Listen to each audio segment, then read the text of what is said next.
So let me ask you about the responsibility that you feel to come and give back. I mean, you've had some success now.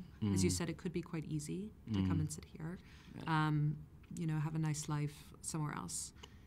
You also are partnering with Akon. He has his hands in many different projects. But what do you feel? Do you feel the pull to have to come and serve and give back? And how does that strike you as a kind of responsibility? Well, I think it's more than just a pull. I think it's mandatory. When I left home in 2000, coming to the United States, I always knew I was going to learn, study, apprendre, and come home to share.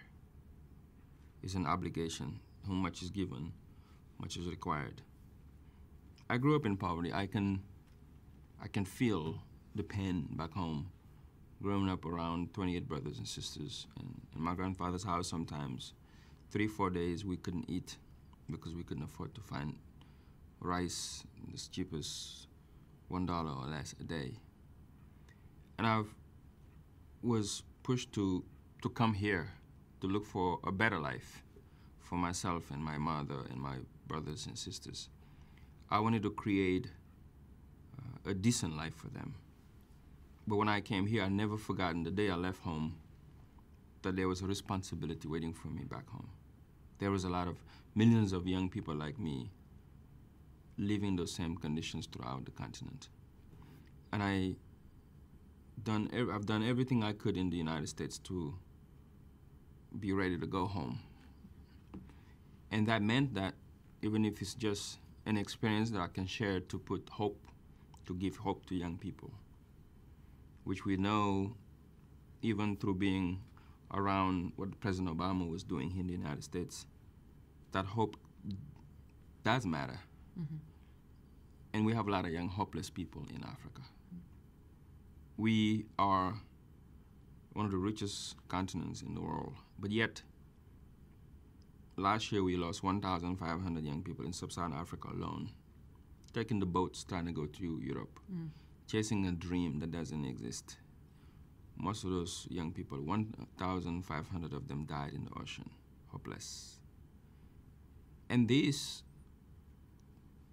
we, who was given the opportunity to create a life for ourselves, have also a sense of responsibility to come and create conditions where our people, the young people, can benefit from the natural resources of our own continent. They can have a better education. They can have the same education that you have here in Harvard. Even if they have to get it elsewhere, they can come back and serve their country. You know, the women in my neighborhoods can afford now to go to the doctors and not worrying about having $200, $300 to be able to see a doctor. You know, the families like mine can afford $1 a day to eat, a clean water, they can have access to energy. Those are real issues that are waiting for my generation to face. And as, you know, President Kennedy said, this fierce urgency of now.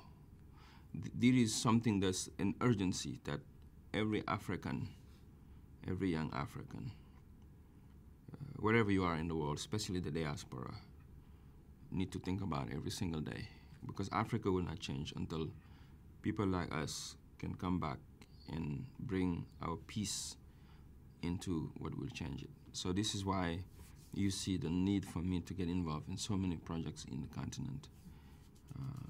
And I'm very, you know, blessed and grateful to the tools that the United States has given me.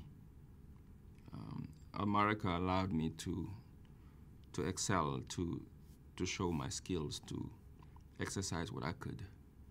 From nothing, I just came to this country with $20 just in 2000. 8 years later, I was around President Obama, and now doing so much in the continent. And I don't think if I didn't come to America to have that drive from here, I would be able to do what I'm doing back home today. And now thousands of young people are around me and being inspired with the work that we are doing. But it's not enough. because so many challenges is ahead of us. So it's an invite to everyone that's watching, especially the diaspora, to think about continuously projects we can build to change the lives of those millions of Africans waiting for us to come back home.